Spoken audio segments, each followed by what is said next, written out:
வழி விடுதாங்க பாக்கியெல்லாம் அப்படியே போருங்க பாக்கியம் தள்ளி போங்க முன்னாலங்க அவையில மட்டும்தான் முன்னாடி அப்படியே கொஞ்சம் அப்படியே போருங்க குழந்தை வரக்கூடிய பாக்கியில போருங்க தள்ளி போருங்க அப்படி போருங்க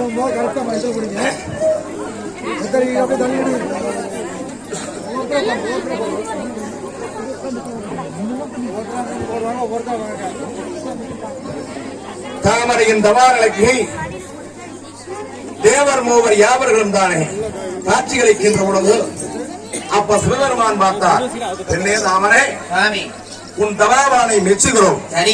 ஆனால் நாங்க உன்னை 7 முறை அழைச்சு 7 முறை நீ மீண்டும் பிறந்திருக்கேன்னு சொன்னா உன் தபாபலங்களை மெச்சுகிறோம் பெண்ணே. ஆனால் யாரு நீ, உனக்கு என்ன வேணும், நீ ஏன் இங்க வந்திருக்கிற, என்ன காரணம் பெண்ணே? சுவாமி, என் பேர் தாமரை அரியராஜிங்க சுவாமி. என்னுடைய நாடு பொன்னிவள நாடுங்க சுவாமி. நான் கல்யாணம் மூச்சு இது நாள் வரைக்கும் குழந்தை இல்லாம சுவாமி குழந்தை கவலைப்பட்டு व्यसனப்பட்டு இப்படி தவம் செய்து வந்த சுவாமி. உங்களை நோக்கி தவம் செஞ்சு நான் மைந்தன் வரம் வாங்க வந்தனுங்க சுவாமி. மைந்தன் வரம் வேண்டி மங்கை பெண்ணால் வந்தனே. ஆமாங்க சுவாமி. வரம் வேண்டி கும்பனையால் வந்தனே சுவாமி. ஆமாங்க சுவாமி. பூலோகத்துல வரன்னு சொல்லி வையகமே பேராகி யாருங்க அந்த கனி வாங்குறீங்க. நான் நாட்டுக்கு எழுசாகி நல்லவருக்கு சொல்லாகி ஊருக்கு எழுசாகி உற்றவருக்கு சொல்லாகி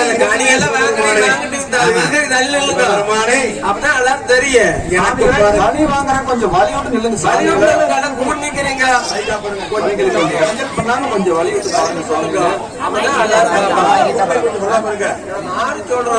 வாங்கிட்டு ஒரு ஒருத்தரா நான் அடி வாங்காத நான் மக்கள் எல்லாம் பாவியாக வன்மையாக வாழ்கின்ற பொழுது சுவாமி, குழந்தைகள்லாம் பாவியாக கோட்டையிலே வாழ்கின்ற பொழுது பாருங்க சுவாமி, எனக்குத்தானே கொடுத்த வரம் இனிய வரம், வரமன் கொடுத்த வரம் பாரம்பரமானது சுவாமி. அண்ணாலும் அழகான பெண்ணுரிமையாக சொல்லுக்கு அண்ணான சோழனைக்கு பெண்ணுரிமையாக வரம் இருக்குதுன்னு சொன்னாங்க சுவாமி. பார்த்து அதன் விலகாரமே தவாநிலையில வந்து மக்கள் வர வேண்டி தவறுக்கிறது சுவாமி. மக்கள் வரமானது வேணும்னு கேட்கிறேன். ஆமா சாமி.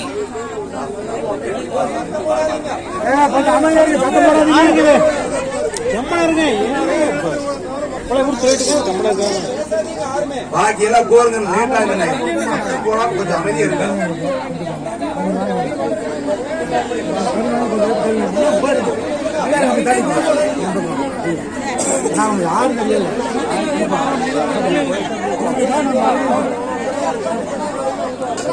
அப்ப சிவபெருமான் பார்த்தார். பின்னே அவரே சுவாமி உன் தபாரவனை மெச்சுகின்றோம். சரிங்க சுவாமி. உனக்கு என்ன வரம் வேண்டும் கேள். சுவாமி மண்ணுக்கு 2 மனையோட பெண்ணோருக்கு வேணுங்க சுவாமி. உனக்கு மக்கள் வரம் வேணும். ஆமாங்க சுவாமி. மக்கள் இறைக்கோணும் மணக்கவளம் நீர வேணும். ஆமாம் சாமி. இறைக்கோணும் பெருங்கவலைகள் தீரும் உன்னை தாமரை. சுவாமி.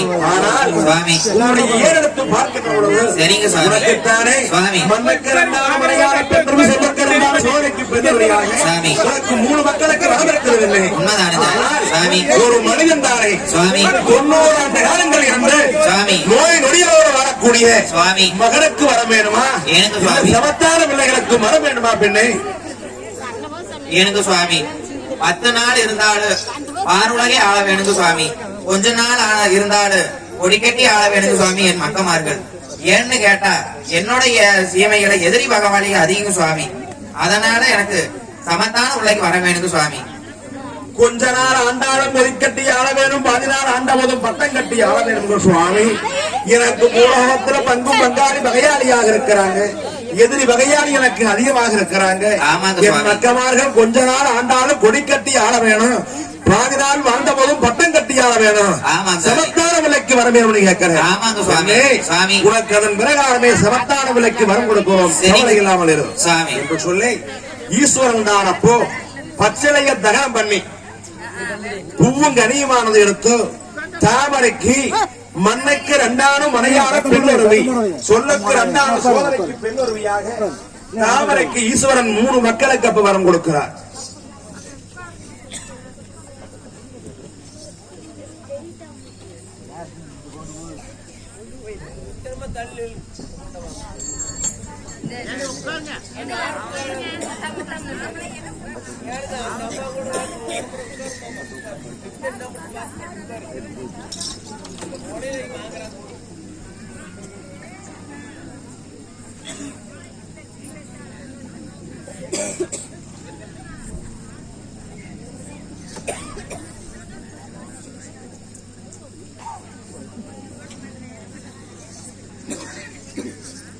அவரே உனக்கு மண்ணுக்கு 2 மலையாள பெண்ணுருவி சொல்லுக்கு 2 சோதனைக்கு பெண்ணுருவியாக உனக்கு 3 மக்களுக்கு வரம் கொடுக்கிறோம், பெற்றுக்கொள். பெண்ணே எனக்கு சுவாமி உனக்கு வேற என்ன வர வேண்டும் கேள். சுவாமி என்னுடைய வீட்டு பக்கத்துல இருக்கக்கூடிய ஒருத்தி வரலாக இருக்கிறது உலகத்து முறைங்க சுவாமி. ஆமாங்க. என் கைத்தறி விட்டதெல்லாம் கணவர்களாக இருக்குதுங்க சுவாமி. ஆமாம் சுவாமி. ஆனால் வாசலை தொலைக்கக்கூடிய 6ஆம் அரசைன்னு சொன்னா அவர்களுக்கு முத்திர வாக்கியம் இல்லை, அதனால அவர்களுக்கு ஒரு சமத்தான விலைக்கு வரம் வேணும்னு கேட்கிறேன். அப்படியே கொடுக்கிறோம் பெற்றுக்கொள்.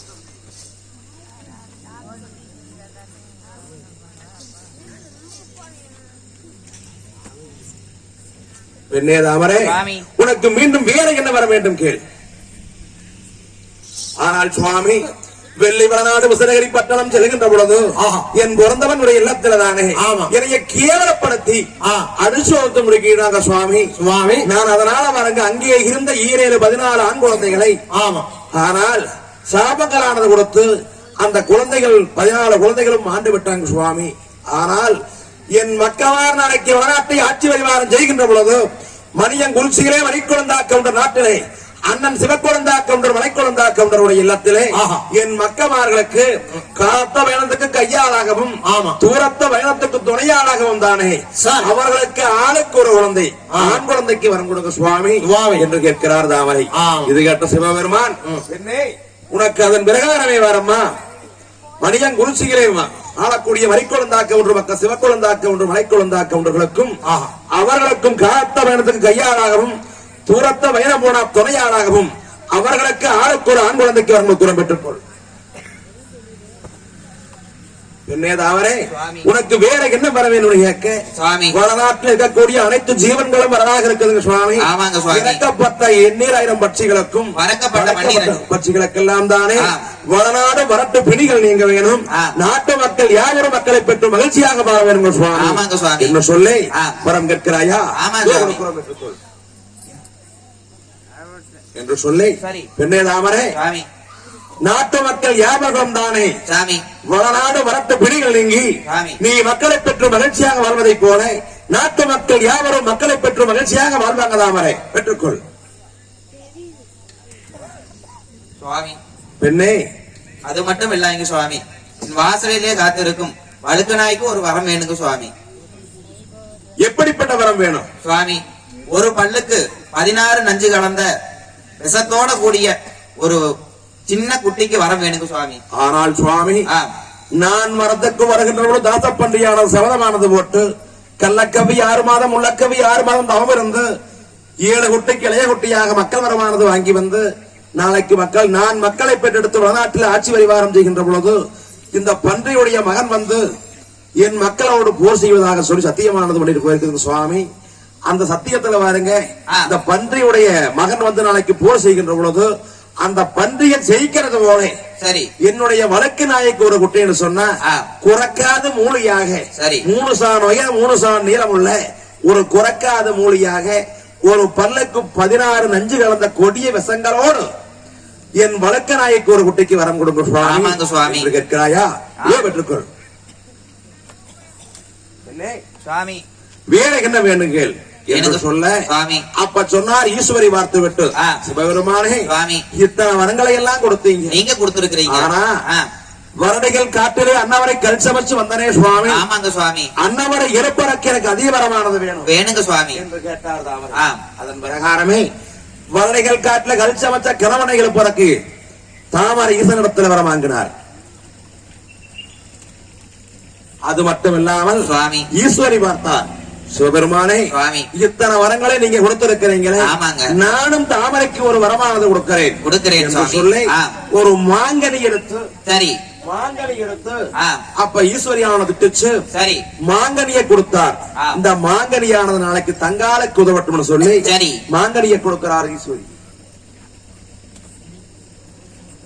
இப்படி வரம் கொடுக்கின்ற பொழுது தாமரை கவனிச்சு இந்த வரங்களை எல்லாம் வாங்கிட்டு வந்து நாட்டு மக்களுக்கு எப்படி வரம் கொடுக்கிறார்களோ அதுபோல சுவாமிகளே இந்த தவா நிலையில வாருங்க, குழந்தை வரம் வேண்டி விரதம் இருந்து வந்திருக்கக்கூடிய புண்ணியவதிகள் வரிசையா ஒவ்வொருத்தரும் முன்னால வாங்க சாமி.